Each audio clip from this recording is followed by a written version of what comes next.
I mean, The unions were very powerful, like, very powerful. I mean, when you were on strike, I used to do maintenance, like, and we had a burst in the billet mill, and they wanted to repair the pipe, and they wanted to know how thick the pipe was, and it was my turn to go in.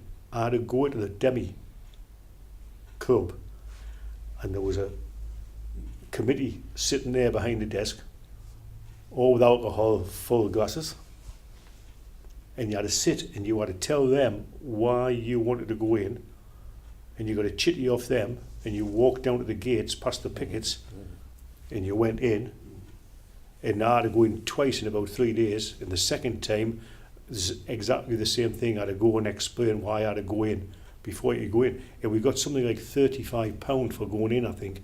I mean, that was a fortune, because as I said, we didn't get a penny strike pay, and we were on, had a young family, and I was on strike for 3 months exactly. And the other thing was, when did we go back after the strike? Sorry? What day did we go back? Probably Can't remember. April the 1st, start of the new financial year. I thought you were going to say April Fool's Day there for a minute. Seriously, we went back April the 1st, and it was the beginning of British Steel's new financial year, That's right. and that's why we went back on April the 1st. But as, Total waste of as John says, you could not do anything in that strike 3 months without getting interviewed by the committee in the back room at the demi. And if you were a blackleg, oh, it went on for years. It was never forgotten, was it?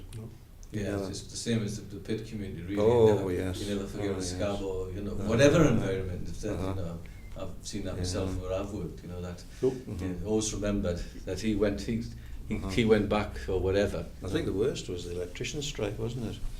Oh, There was I couldn't see it. There was a lot of controversy. There was a lot of controversy in that one. That was one about note. And that went on for years. Out after the strike. I mean, there was a lot of strikes down there about note. I don't know. And I won't mention names, but anyway, every Sunday morning there was local football, right? Local football. And I will guarantee half of the company would be playing Sunday football, whether they're at work or not. So they would all nip away, right? And I would, with a certain individual, said to his mate, whatever you do, don't put my name in the paper. Because he used to have a little report on all the Sunday football. Anyway, he gets pulled into the office, doesn't he? Saying, he says, tell me you weren't at work last Sunday. I was. He says, that's funny. He says, you scored a hat-trick on Sunday. Yeah, and that was the sort of, he got away, you know, because in them days it was camaraderie, wasn't it? You know, he didn't do it again, like, you know. But that's what used to happen. You had to be so careful, in your Fred. Don't get your name in the paper, especially if you've nipped away from work. You know. we used to pick a lad up at a hole in the fence at the back of Hounds Gill to pay for us on a Sunday morning. He used to work at the plate mill, and he was when he was such a good player. We used to turn up the plate mill, aye. And there was a hole in the chain metal fence around the back of Hounds Gill, and one of the lads used to go down in his car and pick him up. He should come through the fence, go away and play football and take him back before. But we were on staff, mate, so we didn't have to clock on and clock off. That's right. All right. So you didn't know. The fence had a zip in it. But when you worked at the plate mill, I know most people were hard workers, but if you were night shift, there was a certain person used to come out and say, "Are you going home?" And I was staff, and if there was nothing to do, you could go home. And there used to be about 4 or 5 of us, and we used to walk underground through the tunnels from the plate mill, believe it or not, and come out at Black Hill Club like 1 or 2 o'clock in the morning. I mean, how we didn't meet a train coming either way up that tunnel under the billet mill, I don't know. But the other thing they used to do, if you wanted to work 6 to 2 Saturday as an overtime shift, if a foreman wanted it, not me personally, but the lads in the mill, they wouldn't work Saturday unless they were guaranteed to come in Sunday. So although there was only work for 1 shift, they used to blackmail the foreman and say, yeah, a desperate job on a Saturday morning, I'll come in Saturday as long as I can come in Sunday. So they got 2 overtime shifts in, you know. There was as I said before, there was so many characters. I mean, no names, but he used to work on the market. I think I've told you this one before. And he used to dress up as a sergeant major. He used to have a, you know who I mean, don't you? Oh, pretty good idea. He used to work, anyway, he was, as I say, everybody used to get a job at the company. And he wasn't the brightest of individuals, so he was sweeper up. But his brush, 3 runs up this room, but that was the width of his brush.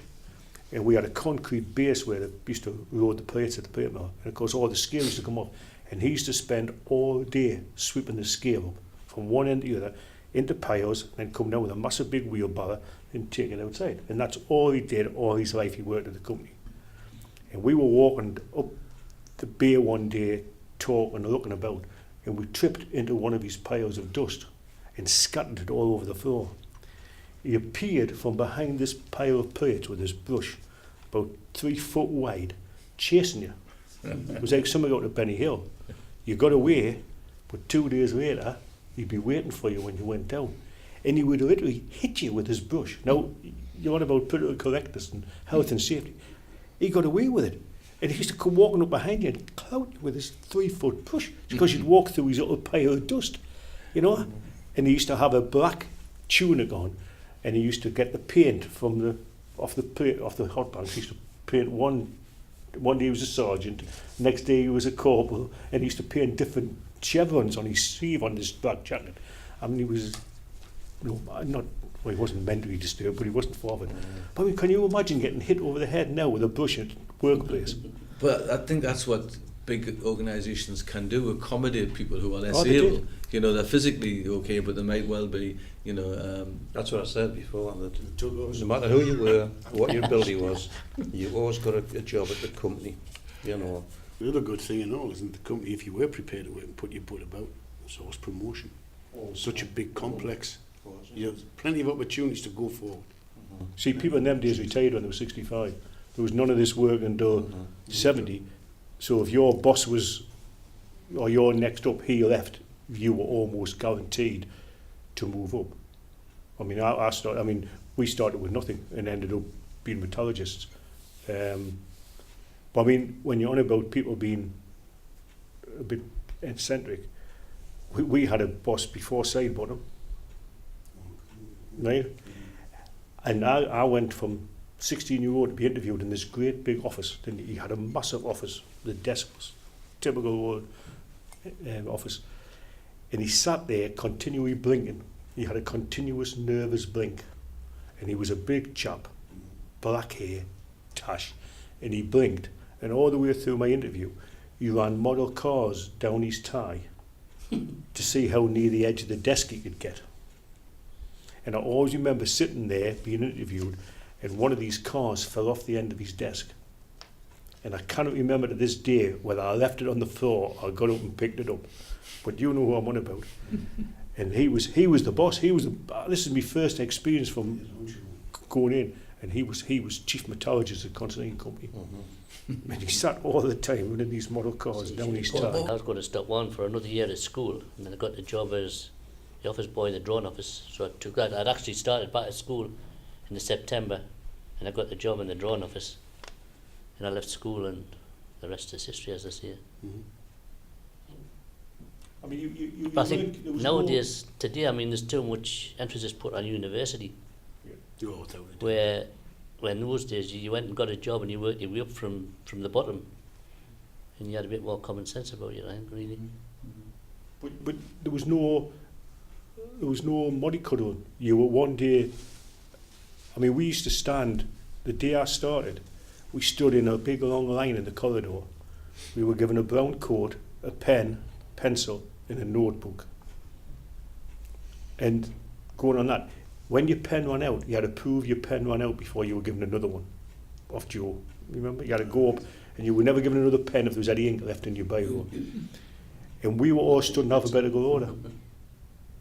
And they would say, you two, blast furnace, you two, billet mill. And they went down the line. And I was standing next to famous Dougal Smith, Templetown. And there was a van come, picked you up, you got in the van and you drove a mile down to Templetown Brickworks. And if you ever want to be introduced into the working environment, get a 16-year-old farm boy to go and work at Templetown Brickworks.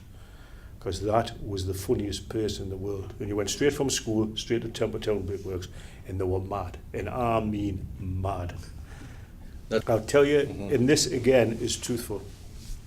There was a doctor called, and don't mention his name, and they decided they wanted to make, and this we were in the technical research department, and they wanted to make a strong light brick. So they come up with the idea that we make it like aero, because as long as you have circles in something, it's very light and it's very strong. So they tried for weeks and months to try to get a brick which was aerated but strong. Couldn't make one. He decided to put Rice Krispies in it.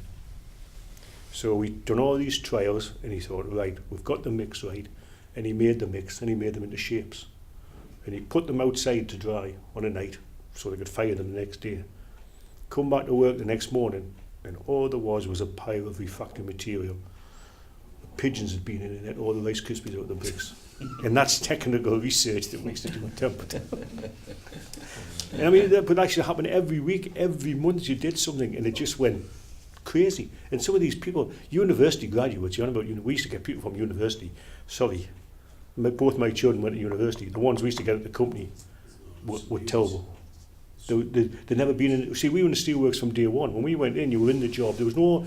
You went in one, or maybe it was a week introductory course, didn't you? And you were in the steelworks then, as Dave said, next to hot metal, up on cranes, everything. Got from university, they'd read a lot of textbooks, but they'd never been to steelwork in their lives. Right, yeah. And that's what's frightening now. You said kids can't go into steelworks, they can't go down a mine, they can't go in a shipyard. You know, when we used to talk when I had my own business, people used to come from university, and if you had a cast piece of metal, they used to think you dug it out of the ground. As we used to say that was how he thinks that come out of the ground. You would have a forging or a casting in a certain shape.